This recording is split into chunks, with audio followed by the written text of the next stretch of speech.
अस्सलाम वालेकुम। मैं आज बनाने लगी हूँ फ्रूट चाट। ये फ्रूट आपके सामने है, मैंने धो के साफ़ करके रख लिया है। और ये एक पिंच मैंने नमक की, एक लाल मिर्चों की और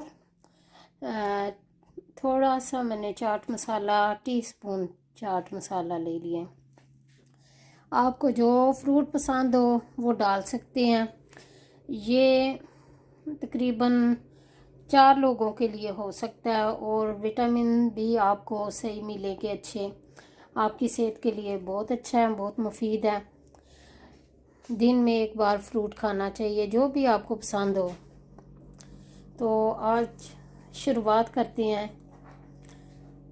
फ्रूट से। और सॉरी, मैं भूल गई, मैंने ये खजूरें और बादाम भी ऐड करने हैं। इनसे मज़ा दुबाला हो जाएगा चाट का।